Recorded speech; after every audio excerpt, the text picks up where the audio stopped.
letní slepotábor. Tak jo, hoši, dneska tu máme hodně velkou skupinu, takže se držte pěkně pohromadě. A Steve, díky bohu, potřebuju, abys mi pomohl s těmihle dětmi při výšlapu. Mám problém je sama zvládnout. Rád bych, ale mám hodně práce. A s čím? S updateováním statusu. K obědu jsem měl párek v rohlíku. Jsou tu fanoušci pikantní hořčice? Lukasi, ne! Drž se skupiny. No tak, Steve, fakt tu pomoc potřebuju. Tohle světlo je dokonalý a já potřebuju novou profilovku. Vyfoť mě. Prosím, drž se skupiny. Mám dneska super účes. Myslíš někdy na někoho jiného kromě sebe? Jsi ten nejsobečtější chlap na téhle planetě. Pokračuj. Co dalšího tě ještě na Steveovi fascinuje? Nejen, že mě nefascinuješ, dokonce pochybuju, že by se našla žena, kterou bys fascinoval. Jen pro tvou informaci, jdeme dneska večer s Denzlem na rychlorande. Vsadím se, že zaboduju. V žádném případě tam. Bože! Pojďte, děti, pojedeme na ruské kolo. Mám tu místo pro vás, pro všechny. Co je? Já to zažil taky a jsem úplně v pohodě.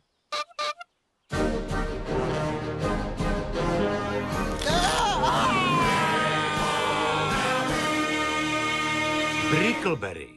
Dnes rychlorande. Unesli mě severní Korejci a propašovali mě přes hranice. Strávila jsem 9 měsíců v táboře a bývalý prezident Carter. Říkala jste něco? Zrovna přemýšlím, kdo by mě mohl hrát ve filmu. No, vidím to nerozhodně mezi Clooneym a Pittem. Jsem takovej klid. Takže rozdáme si to, nebo co bude? Denzle, co je to s těma ženskýma? Brácho, ty máš problém, neposloucháš je. Znáš mě, mám rád ženský, co jsou jako skyslý mlíko, bílý a po záruční době. Sleduj mě. A pak zavolal a říkal, báby, přijali mě na univerzitu. Páni, chcete říct, že vašeho vnuka přijali na Taleňskou univerzitu na plné stipendium? Mazeltov. Co kdybychom zašli k vám domů a trochu oprášili bobra? No, už jsem se bála, že to nenavrhnete. Přesně jak říkal Shakespeare. Kdo jen o sobě žvaní, na toho jde spaní. Stačí poslouchat a rozkrok vlhce zazáří. To řekl William Shakespeare? Kdo? Ne, můj známý Jamarcus Shakespeare vede vrakáč v Detroitu. Rozpálil už tisíce ženských. Ethel a Denzel nevědí, co říkají. Já nejsem vůbec egoista. Nebo jsem? Ne, to vyžeň z hlavy, seš úžasnej. Díky. Konečně někdo, kdo tu mluví trochu rozumně.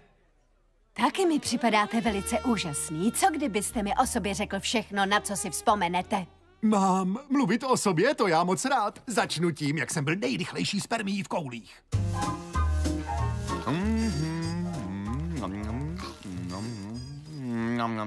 Podívejme, to je ten zdejší medvěd. Kam pak, ty rozmazlená prcino? Jdu dovnitř, kde bydlím. Vy si tu dál přehrabujte odpadky. Jo, mi vlastně dali na Víka kameny. Smůla, hoši. Hele, dej to sem. Hele, ty jsou moje.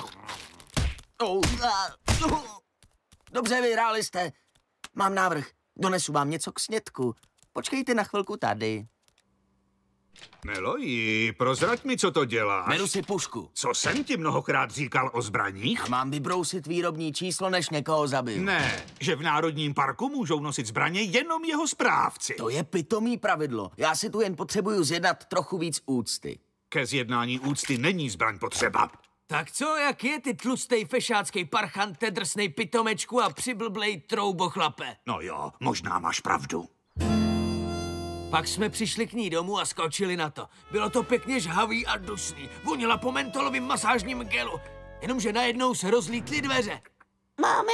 Ty máš mámu? Běž hned do svého pokoje, dámo. Načapala nás 90, chápeš to? Teď mě trochu mrzí, že jsem se na to ptala.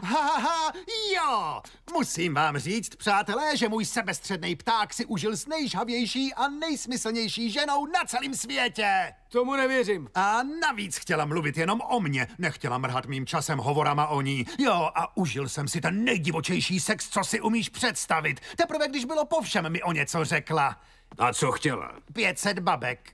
Myslím, že na taxíka. Předpokládám, že jela do jiného státu. Možná do Mexika. A podle mě ta ženská byla... Jak to mám říct? Ta mrcha byla kurva. Takhle o Lady Ginové mluvit nebudeš. A krom toho, pokud by to byla prostitutka, jak to, že jsem neměl kondom? Chápeš? Zdravotní středisko, doktor Kuzňák. Steve, kolikrát jsem tě varoval před vysoce rizikovým chováním? Pane bože, někdo to tu nechal jen tak ležet? No co, je sezóna chřipek. Ten je se syrovým hovězím? Dám 3 babky za kousnutí. Kdo chce být mým pokrevním bratrem? Vy všichni? Tak bezva. Statisticky je zázrak, že jsi ještě relativně zdravý. Vidíte? Teda byl jsi. Cože? Steve, medicína nemá výrazy, které by popisovaly tvoji strašlivou nemoc. Ještě nikdy jsem ji neviděl, ale zkus si to představit tak, že si to syfilis rozdal s rakovinou a přidal se i AIDS. Takže mám si frak AIDS? Ano, máš si frak AIDS. To zní moc pěkně, Steve. Ale klid, budeš nemocný jen 2 týdny. Jo! Protože pak už zemřeš. Pane bože, Steve, to je strašná zpráva. Mám pocit, jako by mi teď někdo vyrval srdce z hrudi. To nic, Woody, to bude dobrý. Nebude! Víš, kolik je papírování s najmutím novýho správce, ty umírající tupče? Miluji, co to zase děláš? Trénuju si taneček na Steveův hrob. No nemám štěstí, že natáhne brka. Udělej ze mě novýho správce a dej mi mou zbraň. Co budeš chtít příště, abych odpustil tátovi, že mě nutil nosit vycpanou podprdu, protože se mu stýskalo po mrtvý ženě? Já nejsem máma, tati, ta je mrtvá!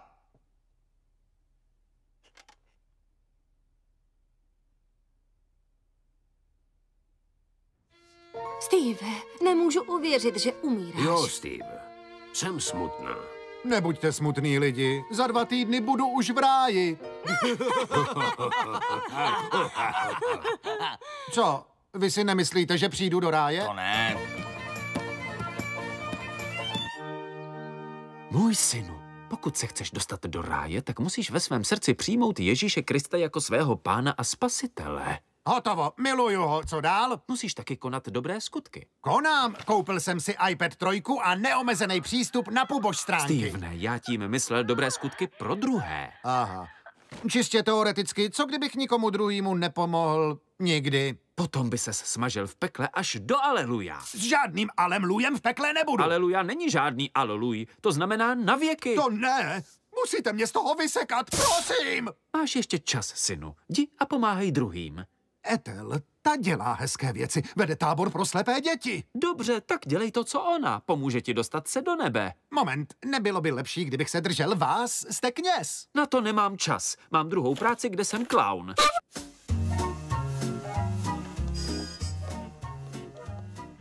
Chtěl bych tě o něco požádat. Už jsem ti říkala, že ten džus je jen pro táborníky. Chci tě požádat o odpuštění. Promiň, že jsem byl tak sebestřednej. Teď chci konat dobrý skutky. Jsem z Brusu novej Steve, který chce pomáhat druhým lidem. Třeba jemu. Nehraj si tu s klackem. Mohl by si vypíchnout oko. Jestli chceš, tak můžeš dětem číst. Pojďte, děcka, budeme si číst. Halo? Halo? Tady doktor Kuzňak. Mám tu důležitou zprávu pro Steva. Můžete mu vyřídit, že neumírá? Zaměnil jsem jeho krevní vzorek se vzorkem jiného pacienta. Ve jménu Otce, i Syna, i Ducha.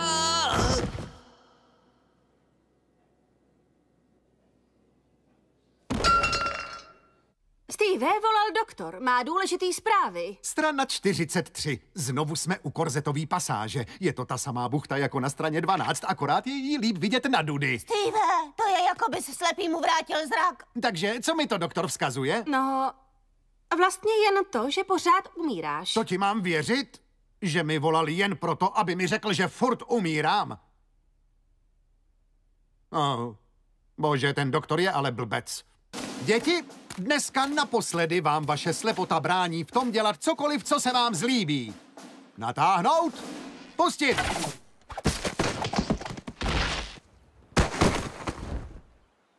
Jak nám to šlo? Ethel, strávil jsem den tím, že jsem slepým dětem ukazoval, že můžou dělat to samý, co nekryplíci. To je báječné, Steve. Páni, to je úžasný, jak moc to umírání Steva změnilo. Hodně, viď? Náhodou je teďka docela fajn. A právě proto ti, Connie, musím něco říct. Steve ve skutečnosti neumírá. Volal mi doktor. Ukázalo se, že není nemocný. To je skvělá zpráva. Pojďme mu to říct. Myslíš, že by bylo hodně špatné to ještě chvíli odložit a užít si nějakou dobu toho fajn Steva? Ethel, to je od tebe děsně sobecké. Mrzí mě, že to tak bereš. Pro děti je to prima. Tak, kdo si to užívá? Kdo to tam je? Uchazeči o místo správce. Vezmi mě a pohovory si můžeš odpustit. Taťka má práci zlato, nechceš jít ven? Mně se tu líbí. Jak chceš. Další! Dobrý den, vítejte. Nejdřív se chci zeptat, jaký je postoj vaší firmy k andělskému prachu. Je nelegální v celém parku i celých Spojených státech. Do prdele, jsem ve státech? Od kdy?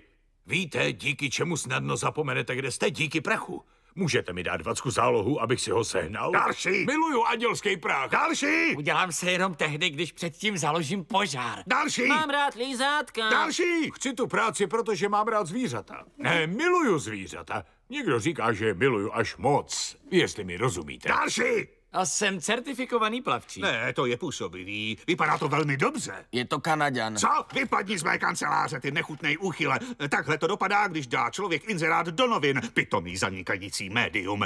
Nelojí, mohl bys mi to dát na internet, aby se mi sem nehlásili takový magoři? No, myslím, že bych to měl zvládnout.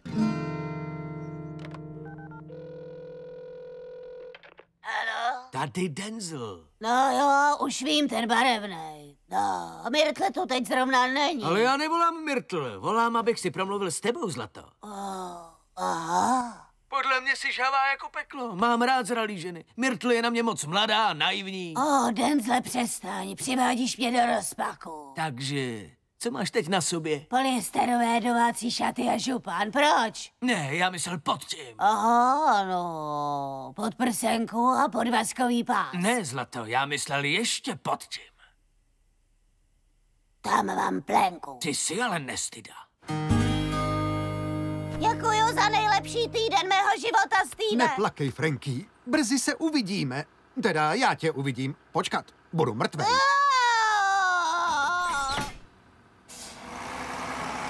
Steve, byl jsi vážně úžasný a vždycky si mi připadal nechutnej, tak jako odpornej, jako když se líbají tlusťoši, jenomže ses změnil. Teď jsi celkem milej a citlivej, když jsme tu sami. Ethel, rád bych si namočil svý nemocný tágo do tvýho rybníčku, ale musím stihnout další dobrý skutky, nebo se budu smažit v pekle.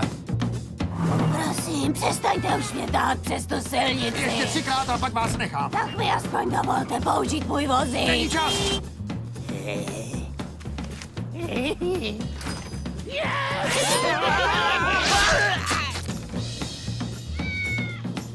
Pojď, kocourku, skoč! Craigův sezran. Co dál? Pěkně po pořádku. Nechceš najmout dítě, takže zaklikneš kategorii pouze dospělý. Dospělý. Mám to. A další ženskou tu asi moc nepotřebujeme, že ne? To sakra ne. Ty jsi samozřejmě chlap, takže zaklikni muži, hledají muže. Páni, je to snazší, než jsem si myslel. Ahoj, Steve, co tu děláš? Dobrý skutky pro správce. Ty, o který jsem se snažil ve městě, neklaply. Dochází mi čas. Můžeme si promluvit? Teď ne. Denzel mě požádal, abych to spolikal a odjel do Mexika. A Connie jsem slíbil den péče. Steve, dala bych si ještě jeden koktejl. Poslyš, Connie, chtěla si, abych to Steveovi řekla. Souhlasím s tím. Je na čase říct mu pravdu. Ani náhodou, tohle je paráda. Takhle mě nikdo v životě neobskakoval. Jenže ty ho zneužíváš, to není správný. Jdu mu to říct. Jestli mi to zkazíš, tak tě podříznu. Takže hledáte muže, který bude ochotný podvolit se vaší autoritě? Přesně tak, budete tu pracovat tvrdě a do úmoru. Jsem ochotný klesnout na všechny 4 a udělat všechno proto, abych vás uspokojil. Vidíš, Meloji, to je oddanost. Když si to myslíš. Vrazte mi pěst do zadku a hrajte si se mnou jako s maňáskem. Pokud je to metafora pro skvělý pracovní přístup, připravím papíry. Kurva, co to je?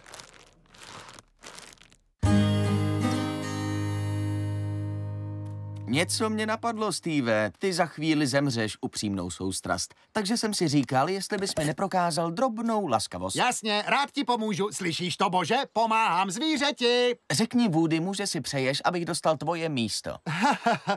Víš, Bůh stvořil na zemi 3 druhy zvířat. První druh se jí, na druhém se jezdí a třetí jsou velryby. Tak pravil Hospodin. Nemohl bys už těch božích kravin nechat? Ty kacíři! Steve, vím, že jsi blbej, ale teď se snaž poslouchat. Žádný Bůh není. Cože? Pokud Bůh existuje, jak mi vysvětlíš hlad, utrpení a války? Celou Afriku. Zeptám se Boha příští týden, až budu v ráji. Teď mě omluv, slíbil jsem Connie brazilskou depilaci. Jsem připravená. Máš pravdu, žádnej Bůh nejí. Steve?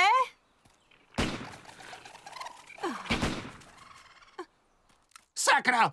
Koukej se vrátit ve veřice! Bojuj jako chlap! No tak, Steve, přestaň! Proč? Žádnej bůh není. Tak co na tom záleží? Chci ti říct, že neumíráš. Doktor mi to minulý týden volal. Neřekla jsem ti to, protože se mi moc líbil ten novej Steve. Kravina! Lžeš, abych tady Bambimu nevystřelil mozek z hlavy! Počkej, Steve, dobře, řekněme, že umíráš. Vážně chceš svoje poslední dny strávit takhle? Víš ty co? Máš pravdu. Mrhám vzácným časem. Děkuju. Vždycky jsem si přál dělat daleko větší prasárny.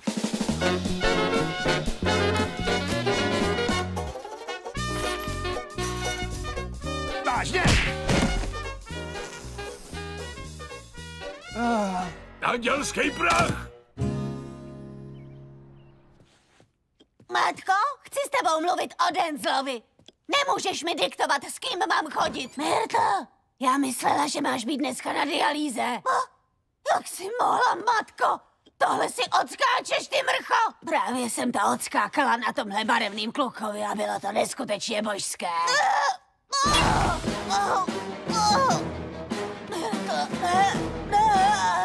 No, nazdar! Na pokoji! Je můj! Vole, to ne! Sakra! Nikdy jsem tě nemilovala! Uklidněte se, dámy. Jak to vyřešíme? Sakra, vy jste ale hustý. Takhle ses neusmívala od chvíle, kdy jsi šla poprvé volit. Vidělka. A je. Myrtle, tvoje máma je asi mrtvá. Myrtle, zatraceně! Přiznejme si, že jsme Steva využili. Zneužili jsme jeho nejistoty a neřekli mu, že neumírá. Počkat, Steve neumírá? Sakra, jsi drsnější než ty 2 mrtví ženský, který jsem ojel. Tedy chci říct, jak můžu Steveovi pomoct? Steve, to jsem já. Bůh. Nemůžeš být bůh. Jsi černej. Jo, jsem černej, co je na tom? Ale to nic. Kdybych nebyl bůh, ty skurvysynu, uměl bych tohle?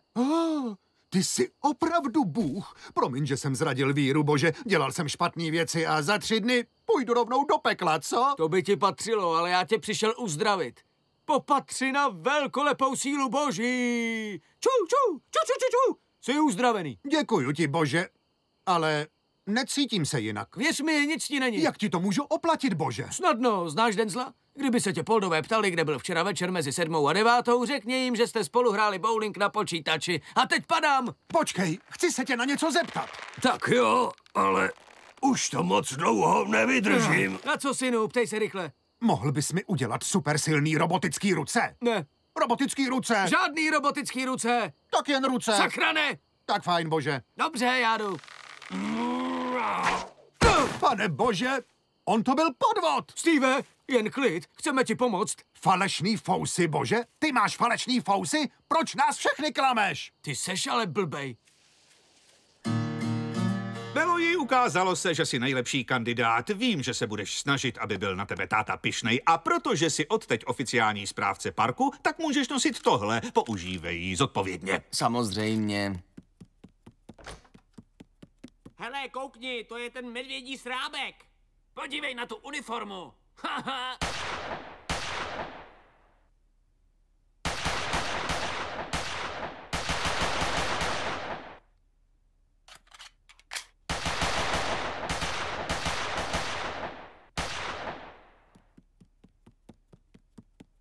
Já končím. Ahoj lidi, mám dobrý zprávy, já už neumírám. Tak Woody, rád bych zpět svou práci. Mám v plánu bejt naživu hodně dlouho. To je dobrá zpráva, protože tvůj náhradník dal právě výpověď. Věděl jsem, že nejsi zodpovědnej, abys mohl nosit zbraně. Tohle není hračka, Meloji. Koukněte na mě, mám velkou pušku. Hopi, hopi, hopi, hop, hop. Jejda. Jako bych neměl dost jiných starostí, teď mám ještě na zdi krev. Blahopřeju ti, Stevene. S radostí ti oznamuji, že jsi právě proklouznul do ráje. Kdo sakra jsi? Já jsem Bůh, můj synu. Vítej v mém království nebeském. Ten chlap je normální podvodník. Všichni přece dobře ví, že Bůh je černej. Kristova noho, si hochštapler. To by stačilo. Zařídil jsi jednosměrnou jízdenku do pekla. Jo, To dává smysl. V hlavních rolích Petr Gelnar, Klára Sochorová, Ladislav Cigánek, Kristýna Jelínková, Oldřich Hajlich, Ludvík Král, Petr Neskusil, Bohdan Tůma, Ivo Hrbáč a Radek Hope.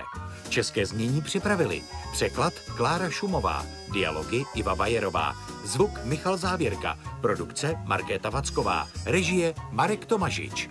Ve studiu S pro Alfa CZ a S vyrobila Comedy Central v roce 2016.